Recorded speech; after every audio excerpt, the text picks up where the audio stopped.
Well, hello YouTube, it's me, Fortmaster, and welcome back to another Choopo reaction.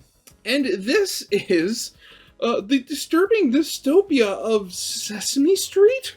Yeah, so this video is titled definitely, made me question a few things, because thinking about it, I don't have that strong of an attachment to Sesame Street. Like, it was one of those shows I didn't really watch as a kid. I was very much, more into Thomas the Tank Engine and things like that. But I do know I've seen, enough Sesame Street that, I know what it is, obviously. And what I do remember, I mean, nothing I can really remember would be, like, Dystopia. I mean, it's obviously a very nice, street, wherever it is. Like, I always assumed it was somewhere in New York or something like that. I mean, honestly, the worst I could possibly think of would maybe be, like, Oscar the Grouch, because he lives in a literal garbage can. But he does that voluntarily because he likes trash. And then maybe like Big Bird, because I know he doesn't have technically a house. He has like a nest that's like in the open that has like a fence surrounding it or something like that, if I remember correctly. Like, honestly, like, I can't think of anything in Sesame Street, or at least can't remember anything in Sesame Street, that you would really classify as a dystopia. So, I mean, obviously, this is one of the weirder Choopo videos, so I definitely want to see what he's going to be talking about. So, yeah, we should probably get this thing started. So, of course, as always, original videos linked in the description if you haven't seen it for some reason. Corner video will lead to my Let's Play of the day. And if you like this video or any other video that I make, I'd very much appreciate it if you gave the video a like and subscribe to my channel. Because over 3/4 of the people that watch my videos aren't subscribed, and I'd very much like that to change, given that my big goal is hopefully hit 6,000 subscribers by the end of the year. But yeah, with all that out of the way, let's get this thing started then, shall we? Hi everybody, I'm here in the void. Let me tell you, it's gotten a whole lot less interesting here now that whole storytime animation fad's fizzling out. Nobody really comes out here too often, but anyway, I'm doing this here because I have officially entered my quarter-life crisis. That's right, halfway to the halfway, and spoilers, there's only more regret on the way. First, let me open up with a question. What is eternity? When you see a movie and someone goes, you'll be trapped here forever if you don't solve my riddle for all eternity, like how concerned should I be? Well, I guess it depends on the context, but even after a while, the best form of eternity is bound to be a living hell. I guess with time being a limited resource and all, we can't properly appreciate that we don't gotta do everything forever, or anything forever. Or at least I hope not. I'm really hoping for something good after I kick the bucket. So in the land of Sesame Street, a place full of Muppets and men alike, to what end should the populace be concerned? Well, across over 4,000 episodes, thousands more if you consider international releases, Sesame Street is the accumulation of the mere concept of children's entertainment. Time is a resource that is irrelevant in this hellscape. Elmo has been 3.5 since the 90s and possesses far more cognitive advances than most of the people legally permitted to drive on American freeways. I would say Elmo is an anomaly, except for the fact that every Muppet here cannot age. They have not grown nor faced new problems. All the main cast have remained stagnant, while their best pals, the humans surrounding them, all perish or deteriorate to the natural process of time. See, although you might accidentally think Sesame... Oh, so that's where he's going at with the whole weird dystopia thing. Okay. But honestly, thinking about it, I mean, I don't know if have they ever, like, again, obviously haven't watched Sesame Street in a very long time, but, like, do they actually point out the fact that, they don't age at all? Or is it very much like, almost like a Simpsons sliding time scale, where, like, the time scale of Sesame Street just kind of moves forward with time at all times? I could have probably said that better, but you know what I'm talking about. Street is about learning basic numbers and letters. It's actually an insightful commentary reflecting on how our loved ones perish to the false of wavering reality. The average person can only linger for so long in this realm until they vanish. So let's evaluate how that happens to begin with. In the lovely little Sesame Street land, found deep in the cleanest part of New York, this is the most unrealistic part of Sesame Street, by the way. Yeah, this of course. Too clean. With almost no rats except for the ones that are well dressed, those ones are allowed. There appears to be a fine line between street rats and the domesticated ones here, and in the perspective... Actually, domesticated rats are in fact their own thing. They're called fancy rats.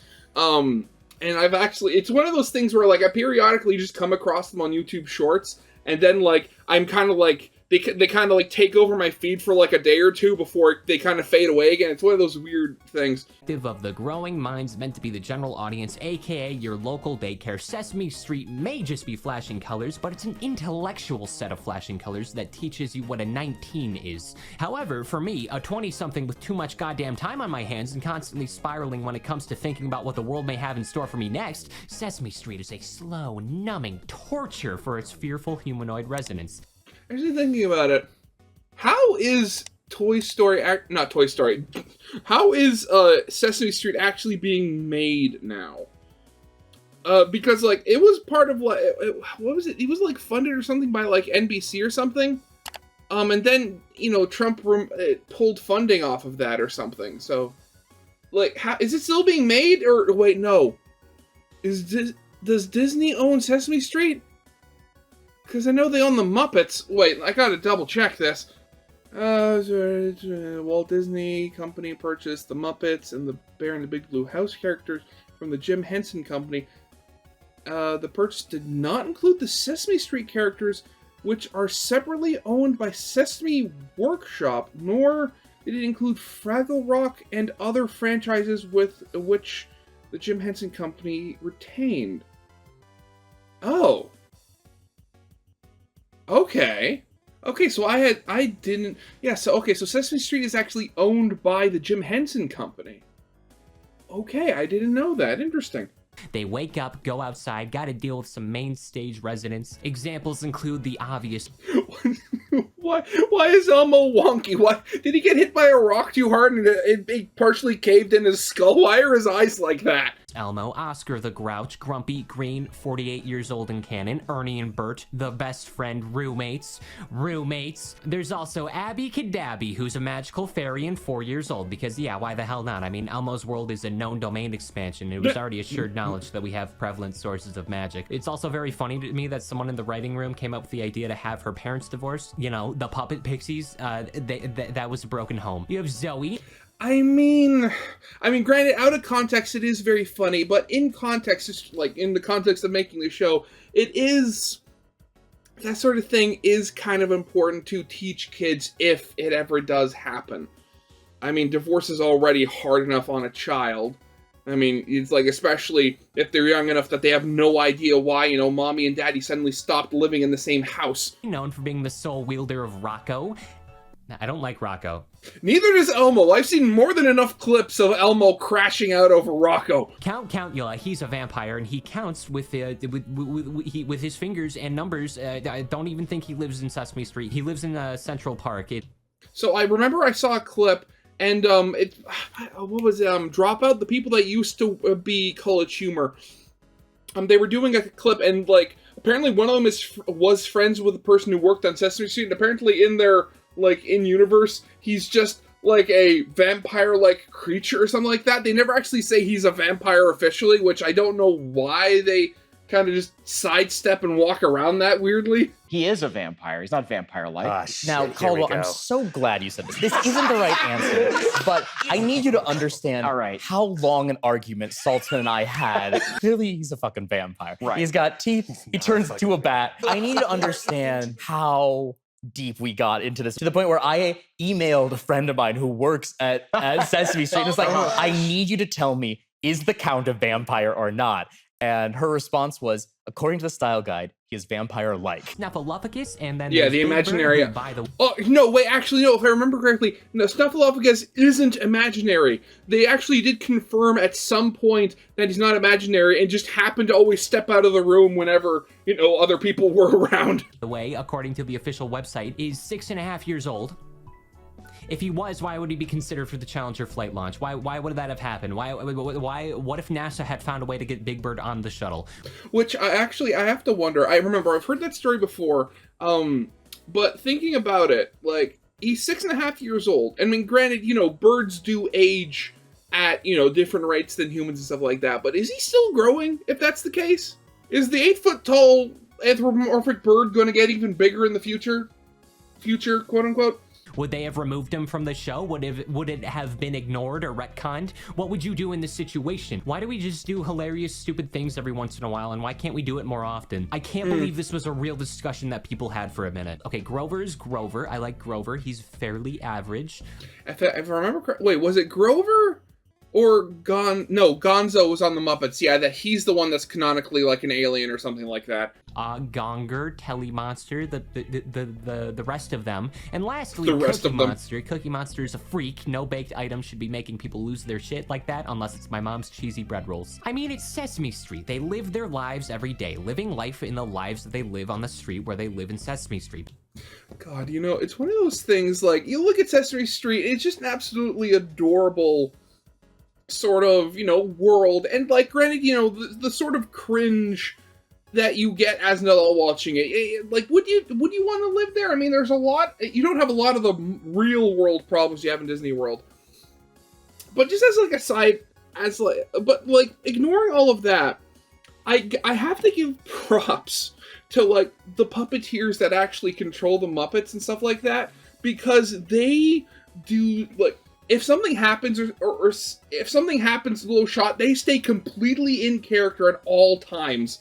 And that's never been, like, more present than whenever I come across the rarely published, like, Sesame Street bloopers, and something happens, and the Muppets act as if they're just, you know, they're in character the entire time. It is absolutely magical.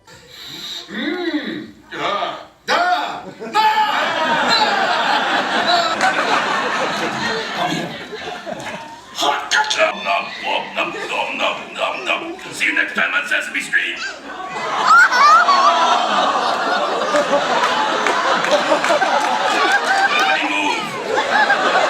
Nobody move. Because they live there. What else is to say there? That they aren't living there? Because clearly that street that they live their lives on living is Sesame Street from Sesame Street.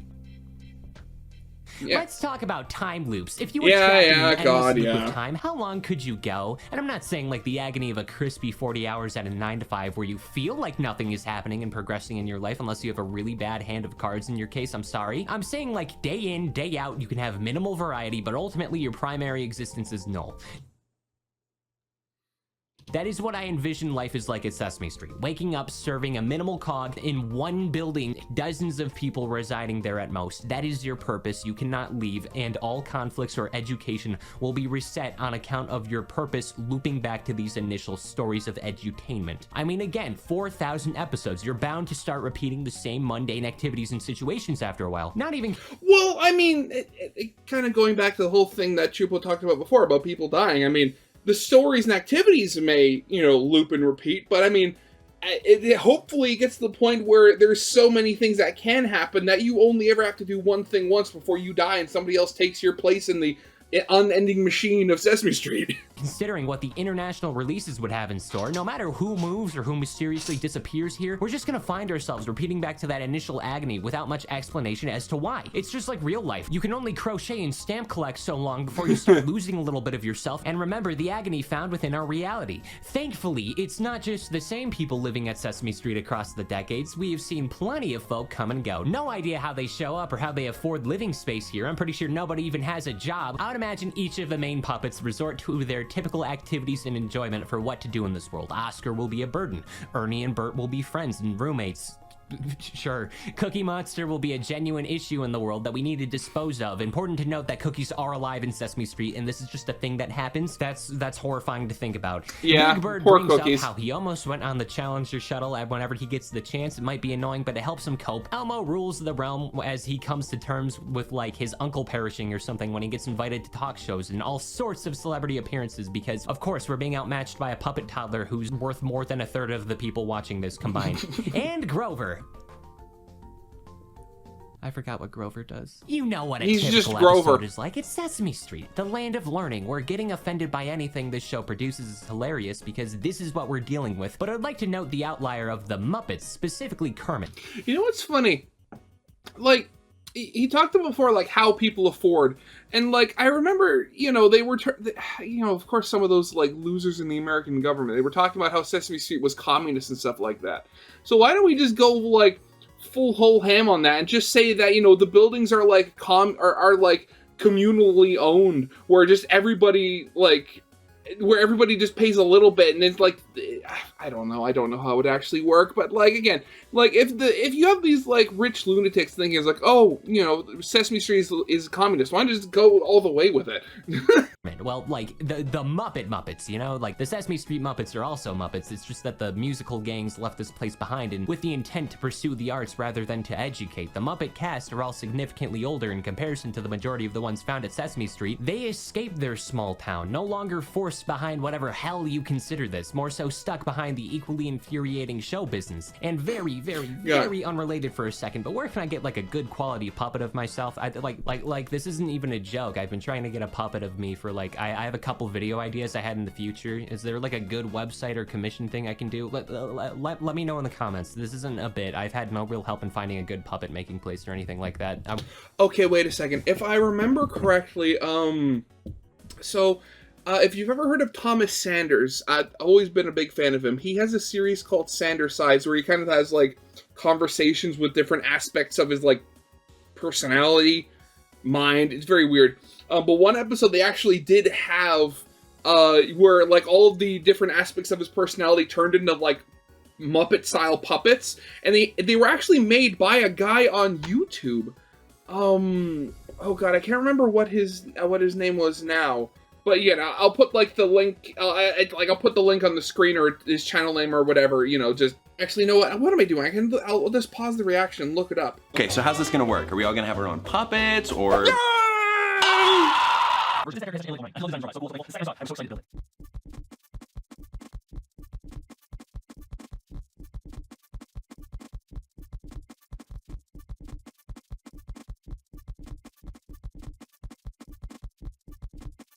I want to make a Muppets video. No, Sesame Street is just a place that exists. Muppets are very much real and exist in our world, and I'm tired of them being gatekept by the upper classes as if they're an endangered commodity to behold. I want to be able to walk down the street and know that there's always a chance of a Muppet working as a bartender or buying something at the dispo. But I mean, you do have to be kind of careful with that concept, because there have been a couple of movies like that, though they've been very much, you know, quote-unquote adult, and they kind of end up sucking because of it. instead, it just seems like all corners of Muppet life in the real world are bad for everyone, for both the humans and the puppetarians. Not to mention a few characters just like disappear, not even move away, just disappear. They literally cease to be. With the exception of the mainline immortal cast members, the majority will remain nameless fodder and cease to be. Yep. You can tell because I didn't even bother Googling any of the human names besides Jack Black and his beloved octagons. But even the grand...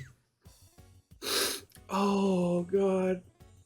I remember so many YouTube poops and stuff, and when I was younger were specifically about that Jack Black and the Octagon. Oh, God! In scheme of the puppets, we've lost sight of iconic characters like Frazzle, Sherlock Hemlock, Accordion, Ball of Wax, Darth Baker, Dr. Feel, Elmo's Magic Jacket, a living cookie. We know what happened to the living cookie. The Crumb, Enormous Athlete, the Evil Prime Minister, Giblets Barchikanov, Glass of Water, the Grand High Triangle Lover, Forgetful Jones's Cousin, Hopalong Hamster, I.C. DeForest, Little Murray Sparkles, Mo, and Mo, Mr. Fuss Budget, Mr. Pogo Sticker, The Mudman, Queen of Nacho Pichu, Redusa the Recycling Fairy, Prince Cha-Cha Charming, Teeth, 3 in a Row Smith. Honestly, I have to wonder, because obviously, you know, they have to actually make these, you know, these puppets and stuff like that. But I really have to wonder, like, are they just all like sitting in a closet or a warehouse at like Jim Henson's Creature Workshop? Because like thinking about it, like, well, the Muppets and Sesame Street have been going on for so long, and there have been so many of these just essentially one-off characters that show up on like once or twice in the show and then are never touched again. Like, what happens to them? Because like they're made of felt. I doubt there's much you could do to recycle them, like taking them apart and use them for other characters or something like that. Tessie Twiddlebug, Saul the Ball, the $6 Man, the Snurfs, Superworm, Willy Nilly, Top Banana, Wish Pickle, Zizzy Zoomer, Zowie Zowie, the Upside Down Clown, and of course, Sloppy. You didn't know any of these. You didn't even realize Sesame Street has hundreds of Muppets shrouded in obscurity compared to the main cast. Like, did you know that there's gangster Muppets in Sesame Street? Did you know that even this baby show has its own organized crime ring? How does that make you feel? And then, like, it goes even... Oh god, 3D Muppets? Oh god, no. But, okay, wait, how would those work? Like, would they be, like, childish crimes or actual crimes? Like, what's the mental, like, what's the mental acuity and age here we're dealing with? Even further, it gets worse. Life of Sesame Street is but a mere competition for survival. Consider little Roosevelt Franklin. He's a little puppet guy who was pretty prominent in the ancient eras of Sesame Street land during the era of the Fertile Crescent, when Snuffleupagus was nothing more than a mere cave drawing. And do you know where Roosevelt Franklin went? I don't. What about his mother? Or even better yet, where's the populace of the family members of Sesame Street? They can't move away because the Muppets know that they're nothing if they're not on the street or in a band. And if they aren't entertaining, they must perish. And all Bend the Knee and Elmo all recognize his rule since his entry. His primal infuriation with Rocco indicates disapproval with the environment he has no control over. Rocco is an outlier. He is the outside force that fails to meet the expectations of... I've seen, I can't find the original clip I saw of this scene. Just you have Elmo staring like literally straight into the camera. Obviously, like, infuriated. It is just so good. I just can't. Of Elmo's rule. He's powerless in their dynamic and he is furious. When Elmo's uncle passes away, Elmo wasn't asking questions about like what death was or anything. He knew what was done. He just needed to assure the fact of it. All in all, Sesame Street is a... Also, I don't think I'd ever seen any of Elmo's actual family members before. Why does he live in an apartment all by himself? Like, where's the rest of his family? Corrupted ethno-state that infests the ecosystems of New York City. You're either a Muppet or an outsider, and even the art of Muppetry isn't enough to assure your safety. Isn't that right, Roosevelt Franklin? Bless up, Roosevelt Franklin. Relevancy at the Sesame Street is a circumstance of life or death. To be irrelevant is to be deceased. To be a liability is to be removed from this realm and then rot away among the garbage of Grouchland, which what can we say about Grouchland? It's just a Grouchland? Another land entirely. There's nothing else to say other than it's a land full of misery and horror. Okay, that's the first thing in this video that I've come across that actually is really disturbing. Grouchland. Oh, okay, that's just, ugh. Except for when Elmo shows up, because Elmo fixes it, because Elmo always fixes it because he's red and the main one. I just have to remember that, oh wait, it takes 3 straight months to watch the entirety of Sesame Street. I can't even validate this through research. No self-respecting person is gonna take the time to endure all this endless torment unless they get paid like $625,000 post-tax to do it. I'm serious, I will watch all of Sesame Street. Watch me, try me, I'll do it, dude. I'll stream it, give me the money. I mean, I'm sorry, I literally don't have the money. Honestly, if I had that kind of money, I don't know what I'd do. Well, I will commit. Does this not make anyone else feel a little... Honestly, I love the running gag of just of the, like, commentary and just, like, white void YouTubers, like, just animated YouTubers flying around in the background. Yucky about the possibilities at hand here? Should we be appreciative of being mere witnesses or fearful of the situation of living? More so, how does Cookie Monster manage to remain functional after all these years with a track record more inconsistent than my vocabulary? Stegosaurus. What? Wait a second. What? Okay. I thought this was CGI at first until I saw it starting to move around and, like, seeing the creases.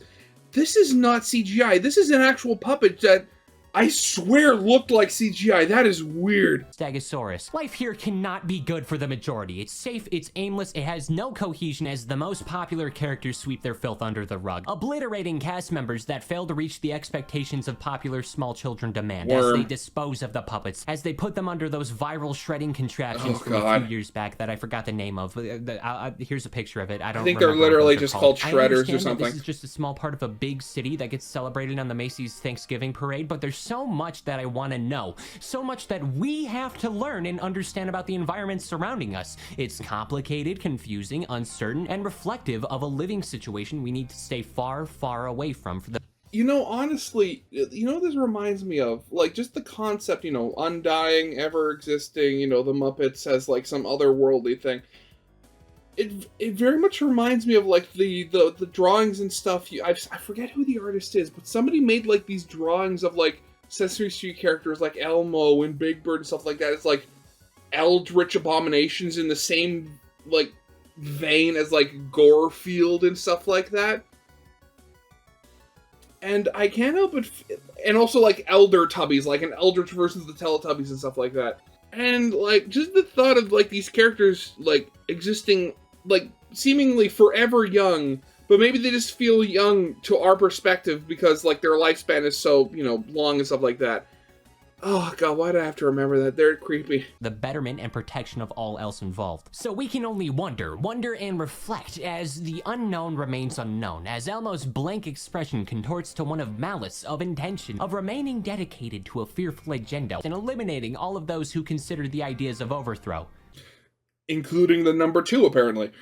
How do you think people in this universe react when they find out Big Bird isn't just like a guy in his suit, and he's just a creature that is 6.5 years old and he looks like that? I bet it's very funny.